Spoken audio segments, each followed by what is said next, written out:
हमारी दुनिया शुरुआत से ही बहुत रहस्यमय है। यहाँ पाए जाते हैं शहर, तरह तरह का चमत्कारी जीव, अकल्पनीय जगह और हैरतअंगेज विश्वास। ऐसे ही एक अद्भुत रहस्य है मम्मी।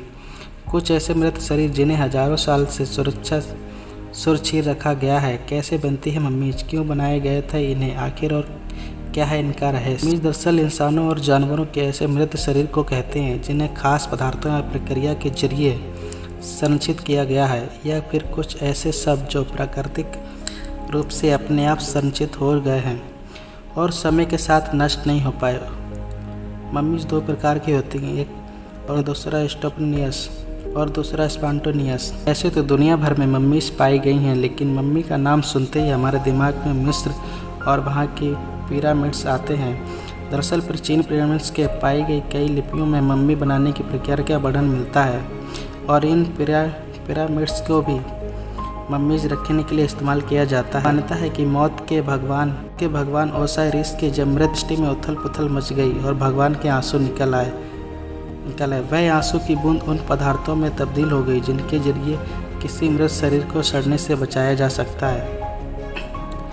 प्राचीन मिस्र के लोग ऐसे मानते हैं कि इंसानों और जानवरों का जीवन कभी खत्म नहीं होता। जिस तरह सूर्य पूर्व से उठकर पश्चिम में डूब जाता है और फिर दूसरी सुबह पूर्व से निकल जाता है, ठीक उसी तरह इंसानों और जानवरों भी शरीर त्यागने के बाद वापस लौट आते हैं। इनकी मान्यता थी कि मृत्यु के बाद लोग वापस लौट सकते हैं अगर उनके शरीर को सुरक्षित रखकर एक अच्छी जगह पर रखा जाए और वह तमाम साजो सामान उसके साथ कब्र में रखे जाएं, जिनकी ज़रूरतें उन्हें दूसरी दुनिया में जीवन व्यतीत में करनी पड़ेंगी।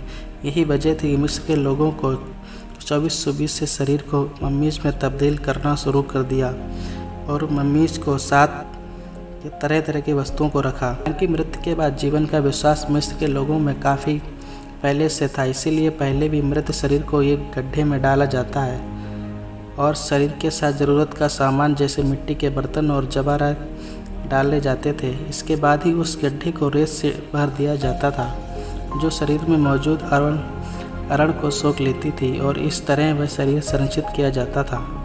यह तरीका काफ़ी बुनियादी था और ख़ास कारागार नहीं था, इसीलिए आगे चलकर इसमें संशोधन किया गया कि उन गड्ढों के अंदर मिट्टी से बनी हुई ईंटें रखी जाने लगीं और शरीर को जानवरों की खाल में लपेटकर रखा जाने लगा।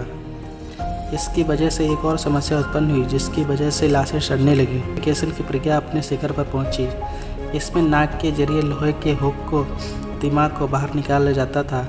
बचे हुए दिमाग का पदार्थ को औषधियों की मदद से साफ कर दिया जाता था। इसके बाद पेट के अंदर से समस्त अंगों को निकाल दिया जाता था। फिर शरीर को अच्छे से धोया जाता था।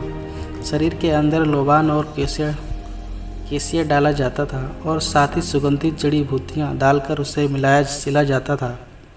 फिर 70 दिन के लिए शरीर को छोड़ दिया जाता था और फिर 70 दिन के बाद शरीर को फिर से अच्छी तरह से सफ़ेद कपड़े में ढक दिया जाता था जिसमें ढेर सारे गम लगा होता था। के समय इसे मान्यता थी कि फॉरेस्ट के मृत्यु के बाद जीवन मिलता है। 2020 के आसपास ये मान्यता बदल गई। लोगों ने माना कि सभी जीवों का मृत्यु के बाद जीवन होता है, लेकिन मम्मीफिकेशन के समय इतनी महंगी थी कि ज़्यादातर लोग इसका खर्चा नहीं उठा पाते थे।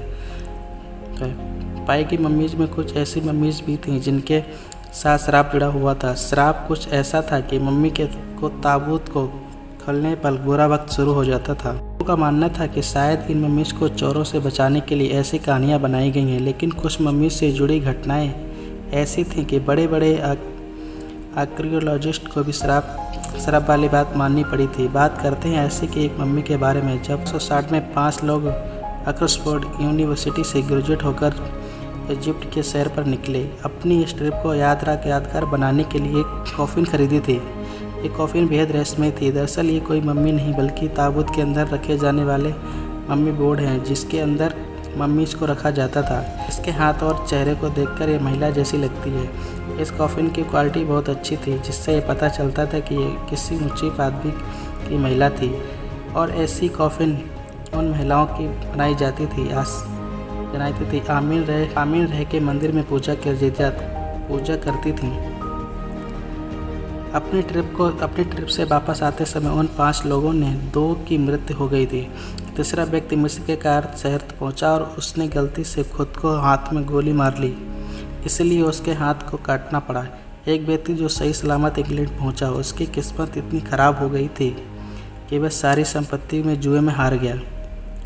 इसके बाद वह अमेरिका पहुंचा और वहां भी पड़ा और आगे के कारण उसकी पूरी संपत्ति नष्ट हो गई। इसके बाद वह कॉफिन को टीचर के पास रखा गया, जिससे 1887 में उसकी तस्वीर खींचने की कोशिश की और उसकी भी जान चली गई। अब तक लोगों को अंदाज़ा हो गया था कि यह कॉफिन श्रापित है, लेकिन इसकी कहानी यहीं ख़त्म नहीं होती। आज ये लंदन के म्यूजियम में रखी हुई है और इसे आर्टिफैक्ट नंबर 22/542 और अनलकी मम्मी के नाम से जाना जाता है।